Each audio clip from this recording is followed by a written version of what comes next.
Hello students, welcome back to MSc class for standard 5. Children, this is your MSc book. Open your book.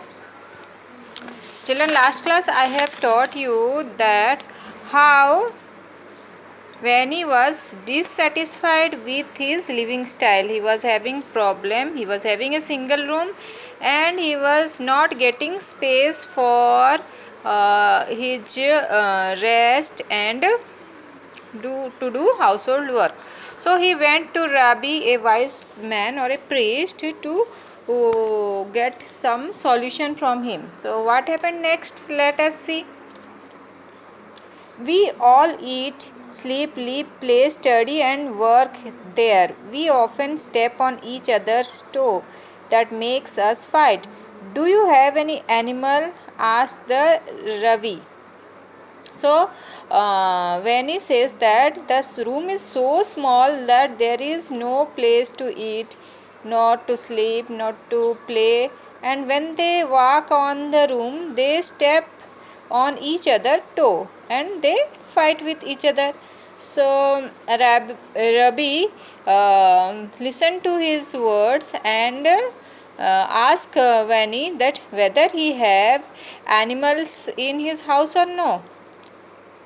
Vani was puzzled, but he replied, "Yes, I have a cow, a calf, a donkey, and some chickens. They live in a shed outside."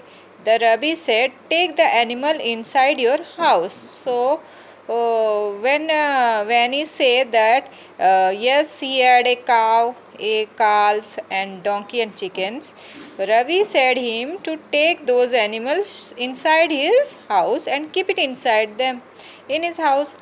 When he was stunned, but he did as he was told. His one room house became the next morning when he went back to Rabbi.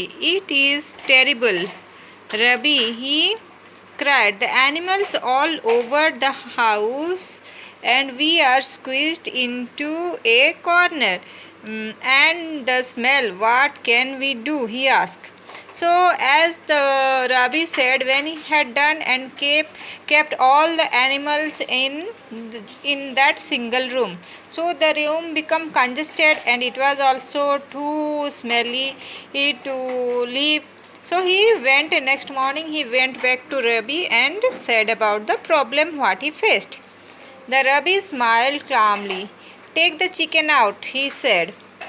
Then he went back only to return the next day. "The chickens are gone, but the hay," he cried. "The animals are chomping and stamping the hay into everyone's eyes and hair." So Rabbi said Vani to take out the chickens from the room. He had done it, and again next day when he went back to Rabbi and said that the hay in the room are spreading all over the room and it is going into the eyes and hair of his family member. Said the Rabbi calmly, "Take the cow and the calf out." Then what happened? Rabbi said him to take out the cow and the calf. When he rushed back to do this, but was back the next day. "The donkey has chewed up the children books," he explained. Okay, as the Rabbi told when he had done, and next day again he returned back to Rabbi and said that the donkey had chewed his children book. The good Rabbi said, "Send the donkey out too." So the poor man took the donkey outside. All the animals were now back in the shed. So what did when he did next day? He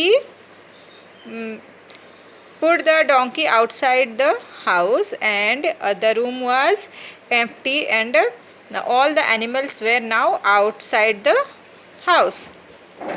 Sometime later, when he met the Rabbi in the market, "How are you, my good man?" asked Rabbi. So after few days,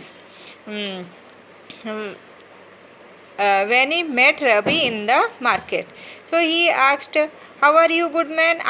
Rabbi asked Vani that how he is. Wonderful, very happy, said Venny.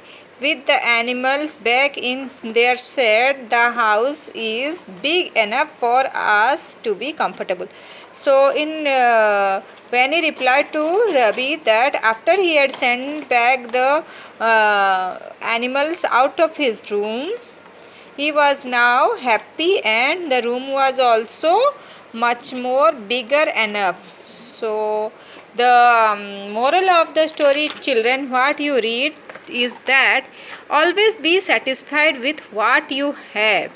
Don't be complaining all the time, because if you are discontentment or if you are dissatisfied, then you will be always irritating and unhappy and angry. So it's better to be satisfied with what you have and always thank God for what you have. Children, your lesson 2 is completed and your work is to read this lesson 2 times. Next class I will be telling you the question and answer of this lesson. Thank you. Have a nice day.